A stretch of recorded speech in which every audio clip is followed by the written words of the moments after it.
내주셨습니다. 창세기 38장 12절에서 23절입니다.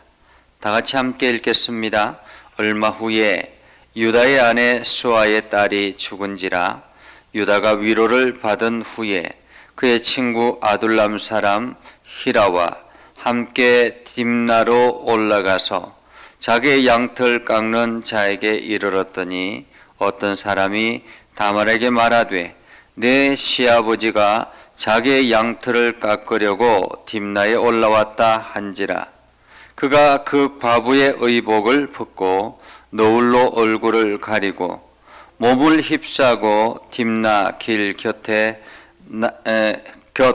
에나임 문에 앉으니 이는 셀라가 장성함을 보았어도 자기를 그의 아내로 주지 않음으로 말미암음이라. 그가 얼굴을 가리었으므로 유다가 그를 보고 창녀로 여겨 길 곁으로 그에게 나아가 이르되 청하건대 나로 내게 들어가게 하라 하니 그의 며느리인 줄을 알지 못함이었더라. 그가 이르되 당신이 무엇을 주고 내게 들여오려느냐. 유다가 이르되 내가 내 떼에서 염소 새끼를 주리라. 그가 이르되 당신이 그것을 줄 때까지 담보물을 주겠느냐. 유다가 이르되 무슨 담보물을 내게 주랴. 그가 이르되 당신의 도장과 그 끈과 당신의 손에 있는 지팡이로 하라. 유다가 그것들을 그에게 주고 그에게로 들어갔더니 그가 유다로 말미암아 임신하였더라. 그가 일어나 떠나가서 그 너울을 벗고 과부의 의복을 도로 입으니라. 유다가 그 친구 아둘람 사람의 손에 부탁하여 염소 새끼를 보내고 그 여인의 손에서 담보물을 찾으려 하였으나 그가 그 여인을 찾지 못한지라. 그가 그곳 사람에게 물어 이르되 길 곁에 에나임에 있던 창녀가 어디 있느냐. 그들이 이르되 여기는 창녀가 없느니라. 그가 유다에게로 돌아와 이르되 내가 그를 찾지 못하였고 그곳 사람도 이르기를 거기에는 창녀가 없다 하더이다 하더라. 유다가 이르되 그로 그것을 가지게 두라. 우리가 부끄러움을 당할까 하노라. 내가 이 염소 새끼를 보내었으나 그대가 그를 찾지 못하였느니라. 아멘. 오늘도 하나님의 은혜가 여러분의 삶 가운데 가득하기를 바랍니다. 여러분들이 하는 모든 일들 가운데서 주님의 능력을 경험하는 복된 일들이 되기를 주님의 이름으로 축복합니다. 우리가 지나간 시간들을 되돌아보는 것을 역사라 그렇게 이야기를 합니다. 그래서 우리의 과거, 우리나라의 과거의 역사가 어떠한가, 어떤 관점에서 보느냐에 따라서 어떤 역사는 진보적인 관점으로 보기도 하고 어떤 역사는 또 보수적인 관점에서 보기도 하고 각자가 보는 관점이 다르기 때문에 하나의 사건을 두고도 해석하는 길이 다를 수 있습니다. 이렇게 우리가 역사를 보는 시야도 각기 다른 것처럼 하나님께서 우리를 향해서 역사하시는 신앙인들의 역사관은 어떠해야 되는가라는 것입니다. 여러분, 신앙인들의 역사관을 우리는 구속사적 역사관이라 그렇게 이야기를 합니다. 구속사는 어떤 뜻일까요? 구속사는 하나님께서 인류를 구원하기 위한 구원의 역사를 말하는 것입니다. 하나님께서 인류를 구원하기 위해서 구원의 역사를 이루어내는 그 역사, 하나님의 역사라고 말할 수가 있겠죠. 하나님의 역사 속에는 어떤 일들이 일어나고 있습니까? 아브라함의 이야기가 있고 이삭의 이야기가 있고 야곱의 이야기가 있고 오늘 그 중에 유다의 이야기가 있습니다. 이 모든 것은 하나님께서 구속의 역사, 구원의 역사를 이루어내기 위해서 한마디로 예수 그리스도를 바라보면서 예수 그리스도의 세계 안으로 들어가는 그러한 구원의 역사를 말하는 것입니다. 자, 그러면 구속의 역사, 구원의 역사라면 그것을 우리는 구속사라 그렇게 표현하고 있는데요. 이 구속사라는 이야기를 보면 어떻습니까? 구속사는 거룩해야 되지 않겠습니까? 구원의 역사니까. 그렇죠? 하나님의 역사니까 거룩해야 될 것입니다. 그런데 그 역사 속에 들어가 보면 거룩한 삶이 그렇게 많지 않다라는 거예요. 아브라함을 봐서도 우리는 아브라함을 믿음의 조상이라고 이야기하지만 아브라함이 말씀을 따라서 출발했지만 어떻습니까? 애굽으로 내려가기도 하고 실수를 하기도 하고 넘어지기도 하고 그러잖아요. 때로는 불신하기도 하고 이삭도 마찬가지죠. 야곱도 마찬가지죠. 그런데 결정적인 것은 오늘 유다라는 것입니다. 유다는 제가 오늘 새벽에 말씀을 함께 나눌 때도 말씀을 드렸습니다. 유다는 이스라엘 역사 중에 가장 중요한 지파 중에 한 사람입니다. 유다는 예수 그리스도를 품은 그러한 한족 민족이라고 말할 수 있습니다. 이 유다 지파를 통해서 다윗 왕이 나오게 되고 유다 지파를 통해서 예수 그리스도가 나오게 되고 그래서 구원의 역사가 완성이 되고 오늘날 우리가 그 은혜 안에 살아가고 있는 것이거든요. 그렇다면 유다의 삶은 아주 거룩해야 되지 않습니까? 그럼에도 불구하고 우리는 유다를 살펴보면서 느끼는 것은 참 야만적이다 이런 생각이 들지 않습니까? 사실 유다가 자기 이게 세겜에서 자기의 누이가 이게 강간당했다고 해서 그 세겜에 있는 사람들, 그 성에 있는 사람들을 모조리 몰살시키는데도 앞장섰던 사람이었습니다. 그리고 또한 이 유다는 자기 동생 요셉을 파는데 일조한 사람이었습니다. 더더군다나 그렇게 자기 동생을 팔아서 돈을 챙기는 것도 모자라서 이제는 아버지와 그 형제들을 떠나서 이 가나안 사람들과 함께 접촉하고 그들과 함께 지내고 특히나 가나안 여인을 아내로 맞이하고 그리고 그 가나안 여인들과 그 가나안 사람들과 함께 사는 그런 모습을 보게 됐지요. 한마디로 영적으로는 깨끗하지 못한 사람이 바로 유다였습니다. 그 유다가 오늘 지금 어려움을 겪게 되는 것이죠. 오늘 성경은 이렇게 말합니다. 12절에 보면 얼마 후에라고 말하고 있죠.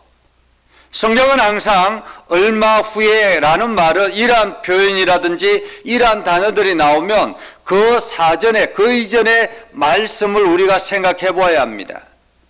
그 이전의 말씀은 어떤 말씀이었습니까?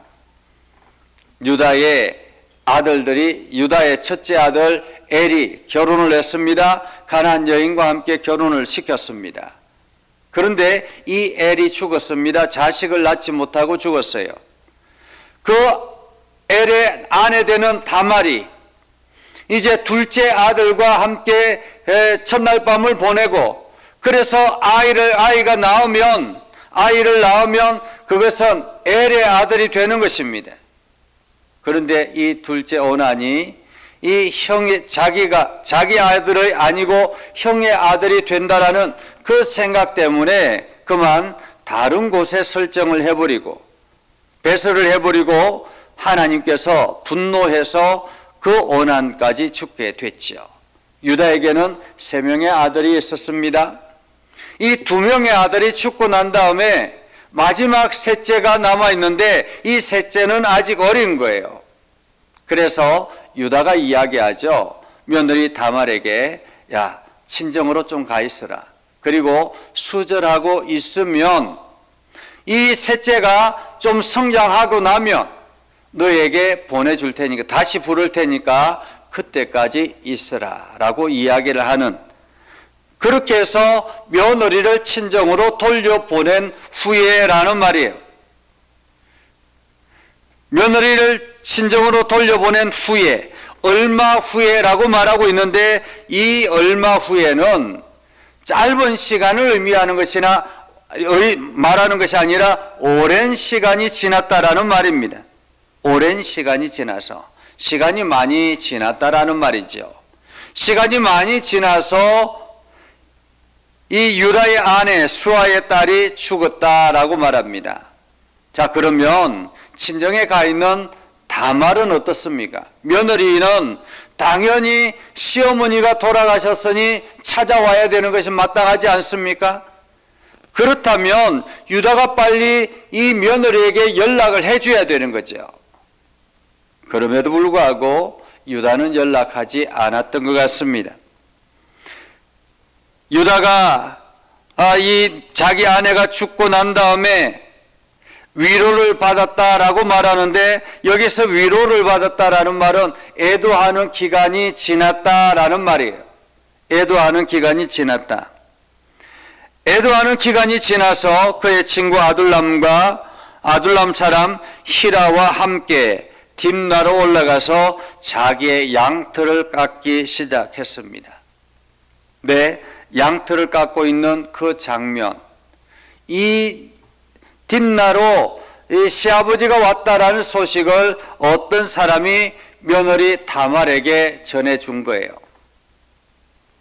다말이, 아마도 다말에게 전해주었다라는 말은 시간이 지나도 시아버지가 부르지 않았고, 그리고 오랜 기간 동안 부르지 않고 그냥 며느리 이 다말은 그냥 친정에 가서 수절하고 있는 거예요.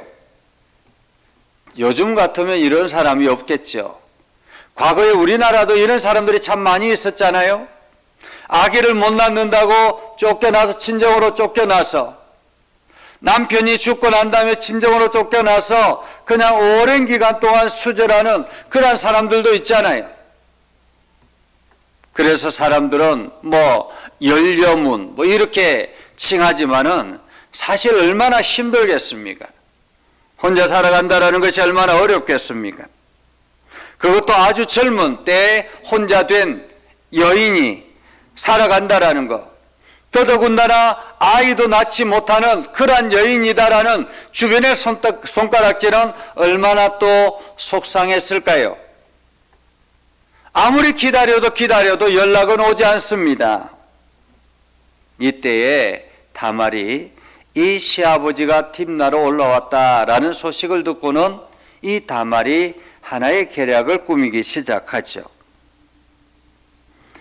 14절에 보면 다말이 과부의 의복을 벗고, 어쩌면 지금까지 여기서 이 둘째가 죽고 이제 친정으로 쫓겨나고 난 뒤에 얼마나 오랜 세월이 지났는지 정확하게 알 수는 없지만은 셋째가 어느 정도 장성했을 때라는 말입니다. 장성에 있었을 때까지, 지금까지라는 말은 그러면 수년이 흘렀다라는 말이에요. 수년 동안 어떻게 했다고요? 과부의 의복을 입었다라는 것입니다. 과부의 의복을 입었다라는 말이죠. 그런데 이제 그 과부의 의복을 벗고 너울로 얼굴을 가리고 온몸을 휩싸고 딥나 길 곁 에나임 문에 앉았다라고 말합니다. 아마도 이 유다가 지나가는 길목이었던 것 같습니다. 그래서 유다가 지나가기를 기다렸던 것이죠. 이유는 셀라가 장성함을 보았어도 자기를 그의 아내로 주지 아니하였기 때문에 어떻게든 아이를 가져야 되겠다라는 생각에 지금 이 유다를 기다리고 있었습니다. 얼굴을 가리고 있는 상태에서 가만히 앉아있는 그 장면을 보고 유다가 그만 마음이 동해서 그 창녀로 여겨서 다말에게 찾아갑니다. 그리고는 이야기하죠. 내가 내 곁으로 들어가기를 원한다. 한마디로 밤을 함께 지내기를 원한다라는 말이에요. 동침하기를 원한다라는 말입니다. 며느리인 줄 알지 못하고, 그래서 이 다말이 가만히 있으면서 그러면 대가로 무엇을 주겠습니까? 그때 유다가 내 양 염소 새끼를 주겠다. 그러자 그러면 내가 무엇으로 그것을 알겠습니까? 담보물은 무엇으로 주겠습니까? 그래서 유다가 자기가 가지고 있는 도장, 끈, 손에 있는 지팡이, 이것들을 준 거예요. 이 도장이나 끈이나 손에 있는 지팡이는 지금 자기 자신을 신분을 증명하는 신분증과 같은 것입니다. 그리고 이 지팡이는 양들을 치는 그러한 절대적인 도구였습니다. 근데 이것들을 맡기고 밤을 보낸 것입니다. 밤을 보내고 난 다음에 유다는 돌아갔습니다. 그런데 그 밤이 이 다말에게 임신하는 일이 있었던 것입니다. 임신을 해버린 거예요. 그리고는 임신을 하자 돌아가서 노후를 벗고 과부의 의복을 다시 입습니다. 유다가 그 친구 아둘람 사람의 손에 부탁하여 염소 새끼를 보내어서 그 여인에게 전달해 주려고 합니다. 자기가 간 것이 아니라 친구에게 간 거죠. 어쩌면은 그 여인을 더 이상 관계하지 않기 위해서라고 볼 수 있겠습니다. 그래서 자기의 책임을 다하고자 염소 새끼를 보냈지만은 찾을 수가 없다라고 말하죠. 그래서 그 친구가 가서 그 지역에 가서 물어보았습니다. 여기에 창녀가 어디 있느냐? 그러니까 이곳에는 창녀가 있는 곳이 아니다라고 이야기합니다. 그래서 다시 그 친구가 유다에게 돌아와서 그곳에 창녀가 없던데, 그리고 사람들한테 물어보니까 그곳에는 창녀가 있는 지역이 아니라라고 이야기하더라 라는 이야기를 전해주죠. 그때 유다는 이렇게 이야기합니다. 내가 그를 찾지 못하였고 그곳 사람도 거기에 창녀가 없다고 하니까 그냥 내버려 두라라는 것입니다. 내버려 두라. 그것을 가지게 두라. 우리가 부끄러움을 당할까 하노라. 그냥 그가 자기가 가지고 왔던 그 담보물, 그냥 그것을 가지고 살게 내버려 두라라는 말이죠. 한마디로 내 할 도리는 했다라는 말이에요. 내 할 도리는 했다. 여러분, 이 말씀을 보면서 어떤 생각이 드십니까?